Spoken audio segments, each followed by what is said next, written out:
എല്ലാവർക്കും റംദാൻ മുബാറക്. ഇന്ന് ഞാൻ നമ്മളുടെയൊക്കെ വീട്ടിലെല്ലാം ചേരുവ വെച്ച് ഉണ്ടാക്കിയെടുക്കാൻ പറ്റുന്ന ഒരു വെറൈറ്റി ജ്യൂസും അതുപോലെ തന്നെ ഒരു ഈസി പുഡിങ്ങുമാണ് തയ്യാറാക്കുന്നത്. പിന്നെ നമ്മളുടെ ചാനൽ സബ്സ്ക്രൈബ് ചെയ്യാത്തവരുണ്ടെങ്കിൽ സബ്സ്ക്രൈബ് ചെയ്യാനും ആ തൊട്ടടുത്ത് കാണുന്ന ബെല്ലൈക്കൺ പ്രസ് ചെയ്യാനും മറക്കരുതേ. അപ്പോൾ നമുക്കിതെങ്ങനെയാണ് തയ്യാറാക്കുന്നതെന്ന് നോക്കാം. ഇപ്പം ഞാനിവിടെ ബട്ടർ സ്കോച്ചിൻ്റെ കസ്റ്റർഡ് പൗഡറാണ് എടുത്തിരിക്കുന്നത്. അത് ഞാൻ ഒരു ബൗളിലേക്ക് 3 ടേബിൾ സ്പൂൺ ഇട്ട് കൊടുക്കുകയാണ്. പിന്നെ നമുക്ക് 1/2 കപ്പ് പഞ്ചസാര വേണം. അതിനുശേഷം ഞാനിവിടെ 1/2 കപ്പ് പാലെടുത്തിട്ടുണ്ട്. ഈ പാലൊഴിച്ചിട്ട് ഇത് കട്ടയില്ലാതെ ഒന്ന് ഇളക്കിയെടുക്കണം.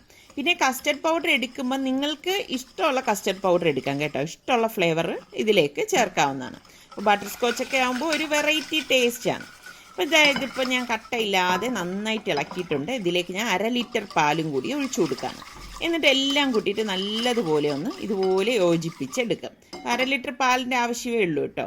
എന്നിട്ട് ഒരു പാത്രത്തിലേക്ക് നമ്മളിത് ഒഴിച്ചിട്ട് ഫ്ലെയിം കുറച്ച് വെച്ചിട്ട് ഇത് ഇളക്കി നമ്മൾ ക്രീമി പരുവത്തിലാക്കി എടുക്കുകയാണ് ചെയ്യുന്നത്. അപ്പോൾ ഒരുപാട് ലൂസും അല്ല ഒരുപാട് തിക്കും അല്ല. ഈ ഒരു പരുവത്തിലാക്കിയെടുക്കണം. നമ്മൾ കൈയെടുക്കാതെ ഇളക്കിക്കൊണ്ടിരിക്കണം കേട്ടോ. ഞാൻ കണ്ടോ, ഇതിപ്പോൾ കറക്റ്റ് പരുവായിരിക്കണം. ഇനി ഇത് തണുക്കാനായിട്ട് ഞാൻ മാറ്റി വെക്കുകയാണ്. പിന്നെ നമുക്ക് നല്ല പഴുത്ത മാങ്ങ വേണം. എന്നിട്ട് ആ മാങ്ങ ഞാൻ ഇതുപോലെ കട്ട് ചെയ്ത് എടുത്തിട്ടുണ്ട്. എന്നിട്ട് മിക്സിയുടെ ജാറിലേക്ക് ഇട്ടിട്ട് ഇതൊന്ന് അടിച്ചെടുക്കും കേട്ടോ. അപ്പം നല്ല പഴുത്തതും നല്ല കളറുള്ള മാങ്ങയും എടുക്കാൻ ശ്രദ്ധിക്കണം. പുളിപ്പുള്ളത് എടുക്കരുത് കേട്ടോ, അത് പ്രത്യേകം ശ്രദ്ധിച്ചേക്കണം. അപ്പം ഞാൻ ഇത് മിക്സിയുടെ ജാറിലിട്ട് അടിച്ചെടുത്തിട്ടുണ്ട്. അടിച്ചെടുക്കുമ്പോൾ വെള്ളം ഒഴിക്കുകയേ ചെയ്യരുതേ. അപ്പോൾ നമ്മുടെ കസ്റ്റർഡ് ഇവിടെ നന്നായിട്ട് തണുത്തിട്ടുണ്ട്. അപ്പോൾ ഈ നമ്മൾ അടിച്ചു വെച്ചിരിക്കുന്ന മാങ്ങ ഇതിലേക്ക് ഇട്ടിട്ട് നല്ലതുപോലെ എല്ലാം ഇതൊന്ന് മിക്സ് ചെയ്തെടുക്കണം. അതായത് ഈ മാങ്ങയും കസ്റ്റർഡും ഒക്കെ യോജിച്ച് വരത്തക്ക രീതിയിൽ ഇതുപോലെ ഇളക്കിയെടുക്കണം. അപ്പോൾ കുറച്ച് നേരം നമ്മളിതുപോലെ മിക്സ് ചെയ്തെടുക്കുമ്പോൾ കറക്റ്റ് ഒരു ടെക്സ്ചറിൽ നമുക്കിത് കിട്ടും. കണ്ടോ, ഈ ഒരു പരുവം. ഇതാണ് ഇതിൻ്റെ ഒരു പരുവം എന്ന് പറയുന്നത്. പിന്നെ മറ്റൊരു ബൗളെടുത്തിട്ട് ഞാൻ അതിലേക്ക് ഏകദേശം ഒരു 1/2 കപ്പോളം പാൽ ഇതുപോലെ ഒഴിച്ചു കൊടുക്കും. പിന്നെ ഞാനിവിടെ ബിസ്ക്കറ്റ് എടുത്തിട്ടുണ്ട്. ആരോറൂട്ട് ബിസ്ക്കറ്റ്, ഏത് ബിസ്ക്കറ്റ് വേണമെങ്കിലും എടുക്കാം. അപ്പോൾ അതിന് എണ്ണമൊന്നുമില്ല കേട്ടോ. നമുക്ക് എത്രയാണോ വേണ്ടത് അതിനനുസരിച്ച് എടുത്താൽ മതി. ബിസ്ക്കറ്റ് പാലിലേക്ക് മുക്കിയിട്ട് നമ്മൾ സെറ്റ് ചെയ്യേണ്ട ഒരു ട്രേ എടുത്തിട്ട് അതിലേക്ക് ഈ ബിസ്ക്കറ്റ് ഇതുപോലെ ലെയർ ചെയ്ത് വെച്ച് കൊടുക്കണം. അപ്പോൾ ഞാനിതിവിടെ ഇതുപോലെ അടുക്കി എടുത്ത് വെച്ചിട്ടുണ്ട്. അതിന് മീതെ നമ്മൾ ഈ തയ്യാറാക്കി വെച്ചിരിക്കുന്ന കസ്റ്റർഡിൻ്റെ കൂട്ട് ഇട്ട് കൊടുക്കാം. അതായത് ഈ മാങ്ങയും കസ്റ്റർഡുമായിട്ട് മിക്സ് ചെയ്ത ആ ഒരു മിക്സിങ്ങാണ് നമ്മൾ ഇതിന് മീതെ ഇതുപോലെ ലെവൽ ചെയ്ത് വെച്ച് കൊടുക്കുന്നത്. അതിനുശേഷം വീണ്ടും നമ്മൾ അടുത്ത ലെയറായിട്ട് ഈ ബിസ്ക്കറ്റ് പാൽ ഇതുപോലെ കുതിർത്തിട്ട് വെച്ച് കൊടുക്കും. നമ്മൾ ഈ പാലിൽ കുതിർത്തിട്ട് ഇതിലേക്ക് വെച്ച് കൊടുക്കാൻ കാര്യം എന്തെന്ന് വെച്ചാൽ നല്ല സോഫ്റ്റായിട്ട് നമുക്ക് ഈ പുഡിങ് കിട്ടാൻ വേണ്ടിയിട്ടാണ് കേട്ടോ. അപ്പോൾ ഫുള്ളായിട്ട് നമ്മൾ വീണ്ടും ഇതുപോലെ തന്നെ ലെയർ ചെയ്ത് വെച്ചിട്ട് ബാക്കിയിരിക്കുന്ന പാൽ ഇതിന് ഓരോ ബിസ്ക്കറ്റിൻ്റെ മീതെ ഞാൻ അങ്ങ് ഒഴിച്ചു കൊടുക്കുകയാണ് ചെയ്യണത്. അപ്പോൾ നല്ല സോഫ്റ്റായിട്ട് നമുക്കിത് കിട്ടും. വീണ്ടും അതിന് മുകളിൽ നമ്മൾ ഈ തയ്യാറാക്കി വെച്ചിരിക്കുന്ന ഈ കസ്റ്റർഡിൻ്റെ കൂട്ടിട്ടിട്ട് നന്നായിട്ടൊന്ന് ലെവൽ ചെയ്ത് കൊടുക്കും. അപ്പോൾ ഞാനിവിടെ ഇതെല്ലാം ഇതുപോലെ ലെവൽ ചെയ്ത് എടുത്തിട്ടുണ്ട്. പിന്നെ നമുക്ക് വേണ്ടത് വിപ്പിംഗ് ക്രീമാണ്. അപ്പോൾ മറ്റൊരു ബൗൾ എടുത്തിട്ട് ഞാനിവിടെ 1 കപ്പോളം വിപ്പിംഗ് ക്രീം ഇട്ടിട്ട് നന്നായിട്ട് ഇതൊന്ന് വിപ്പ് ചെയ്തെടുക്കും കേട്ടോ.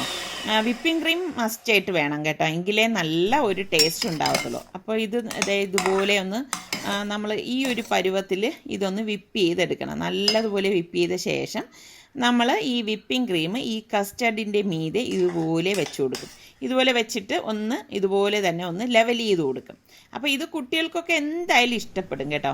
അപ്പോൾ ഞാൻ ഇതിലെന്ന് വെച്ചാൽ ഗ്രേപ്സ് വെച്ചിട്ട് ഇതുപോലെ ഒന്ന് അലങ്കരിക്കുകയാണ്. അപ്പം നമുക്ക് ഇഷ്ടമുള്ള രീതിയിൽ നമ്മളുടെ മനോധർമ്മം അനുസരിച്ച് നമുക്കിത് അലങ്കരിക്കാവുന്നതാണ്. പിന്നെ അതിനിടയിൽ ഞാനൊരു കളർഫുള്ളിന് വേണ്ടിയിട്ട് പൊമഗ്രനേറ്റ് ഇതുപോലെ വെച്ച് കൊടുക്കുന്നുണ്ട്. അവിടെ ആയിട്ട് ഇതുപോലെ വെച്ച് കൊടുക്കും കേട്ടോ. അപ്പോൾ കാണാനൊരു പ്രത്യേക ഭംഗിയായിരിക്കും. അപ്പോൾ ഇത് കാണുമ്പോൾ തന്നെ നമുക്ക് കഴിക്കാൻ തോന്നുകയും ചെയ്യും. അതിന് മീതെ ഞാൻ കുറച്ച് പിസ്ത പൊടിച്ചതും കൂടി ഇതുപോലെ ഒന്ന് വിതറിക്കൊടുക്കും. അതിനുശേഷം ഞാൻ കുറച്ച് കോൺഫ്ലേക്സും ഒന്ന് പൊടിച്ചിട്ട് ഇതുപോലെ ഇട്ട് കൊടുക്കും. അപ്പോൾ ഇത്രയേ ഉള്ളൂ, എളുപ്പമല്ലേ. നമ്മളുടെ പുഡിങ് ഇവിടെ റെഡി ആയിട്ടുണ്ട്.